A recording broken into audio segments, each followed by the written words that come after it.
6월 10일 금요일 아침입니다. 오늘 하루도 주님과 동행하시는 기쁨의 날이 되시길 소망합니다. 오늘은 사사기 18장 말씀을 함께 읽도록 하겠습니다. 그때 이스라엘에 왕이 없었고 단 지파는 그때 거주할 기업의 땅을 구하는 중이었으니 이는 그들이 이스라엘 지파 중에서 그때까지 기업을 분배받지 못하였음이라. 단 자손이 소라와 에스다올에서부터 그들의 가족 가운데 용맹스런 5사람을 보내어 땅을 정탐하고 살피게 하며 그들에게 이르되 너희는 가서 땅을 살펴보라 하매 그들이 에브라임 산지에 가서 미가의 집에 이르러 거기서 유숙하니라. 그들이 미가의 집에 있을 때 그 레위 청년의 음성을 알아듣고 그리로 돌아가서 그에게 이르되 누가 너를 이리로 인도하였으며 내가 여기서 무엇을 하며 여기서 무엇을 얻었느냐 하니 그가 그들에게 이르되 미가가 이러이러하게 나를 대접하고 나를 고용하여 나를 자기의 지사장으로 삼았느니라 하니라. 그들이 그에게 이르되 청하건대 우리를 위하여 하나님께 물어보아서 우리가 가는 길이 형통할는지 우리에게 알게 하라 하니 그 제사장이 그들에게 이르되 평안히 가라 너희가 가는 길은 여호와 앞에 있느니라 하니라. 이에 5사람이 떠나 라이스에 이르러 거기 있는 백성을 본즉 염려 없이 거주하며 시돈 사람들이 사는 것처럼 평온하며 안전하니 그 땅에는 부족한 것이 없으며 불을 누리며 시돈 사람들과 거리가 멀고 어떤 사람과도 상종하지 아니함이라. 그들이 소라와 에스다올에 돌아가서 그들의 형제들에게 이르매 형제들이 그들에게 묻되 너희가 보기에 어떠하더냐 하니 이르되 일어나 그들을 치러 올라가자. 우리가 그 땅을 본즉 매우 좋더라. 너희는 가만히 있느냐? 나아가서 그 땅 얻기를 게을리하지 말라. 너희가 가면 평화로운 백성을 만날 것이요 그 땅은 넓고 그곳에는 세상에 있는 것이 하나도 부족함이 없느니라. 하나님이 그 땅을 너희 손에 넘겨주셨느니라 하는지라. 단 지파의 가족 중 600명이 무기를 지니고 소라와 에스다올에서 출발하여 올라가서 유다에 있는 기랏 여아림에 진치니 그러므로 그곳 이름이 오늘까지 마하네단이며 그곳은 기랏 여아림 뒤에 있더라. 무리가 거기서 떠나 에브라임 산지 미가의 집에 이르니라. 전에 라이스 땅을 정탐하러 갔던 5사람이 그 형제들에게 말하여 이르되 이 집에 에봇과 드라빔과 새긴 신상과 부어 만든 신상이 있는 줄을 너희가 아느냐.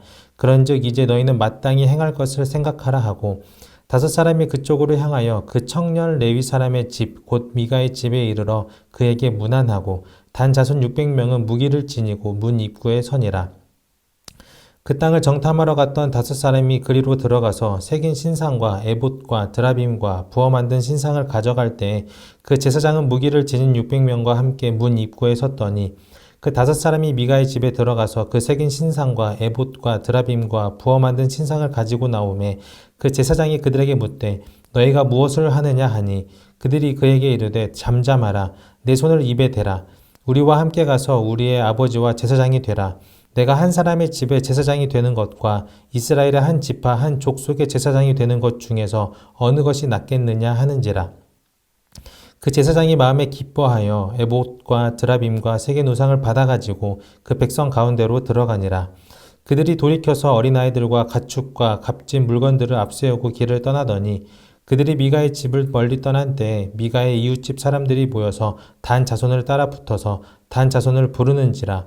그들이 얼굴을 돌려 미가에게 이르되 내가 무슨 일로 이같이 모아가지고 왔느냐 하니 미가가 이르되 내가 만든 신들과 제사장을 빼앗아 갔으니 이제 내게 오히려 남은 것이 무엇이냐 너희가 어찌하여 나더러 무슨 일이냐고 하느냐 하는지라. 단 자손이 그에게 이르되 내 목소리를 우리에게 들리게 하지 말라.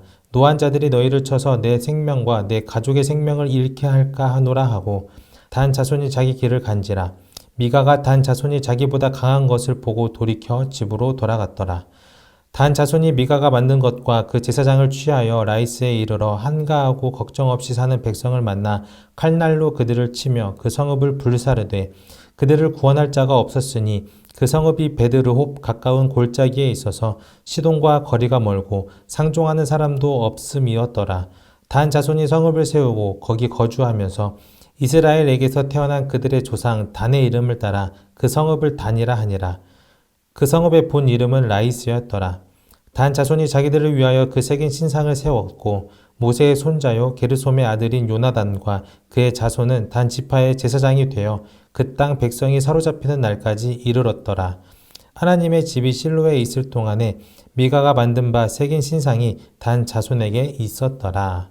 아멘. 오늘 말씀의 제목은 반하나님 나라의 시대입니다. 27절 말씀을 요절로 삼았습니다. 단 지파 자손은 미가가 만든 신상과 함께 그에게 딸린 제사장을 데리고 한가하고 평화롭게 사는 라이스 백성에게 가서 그들을 칼로 쳐서 죽이고 그들의 성을 불살라 버렸다. 사사기 18장은 단 지파가 아직 유산으로 받을 땅을 얻지 못한 때의 상황입니다. 그래서 땅을 정탐하기도 하고 제사장에게 하나님의 뜻을 물어보기도 하고 진멸하라는 하나님의 명령을 따라 라이스라는 땅에 사는 사람들을 칼로 쳐 죽이고 성을 불살라 버리죠.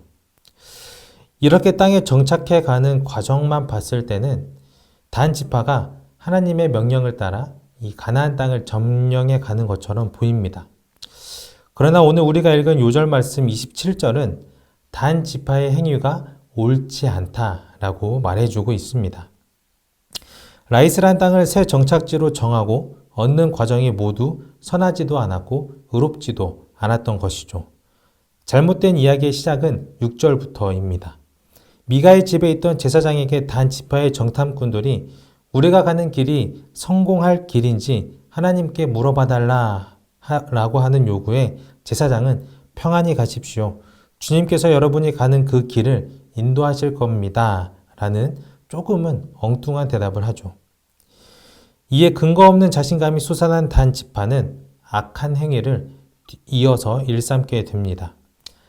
라이스 땅으로 이동하는 과정에서 미가의 집에 들려 미가가 만든 신상과 에봇과 드라빔을 훔치기도 하고 미가의 집 제사장을 출세라는 명분으로 유혹하여 납치하듯이 데려가고 심지어 뒤쫓아온 미가에게는 방귀 낀 놈이 성내듯 오히려 화를 내면서 생명을 가지고 협박하며 돌려보내죠.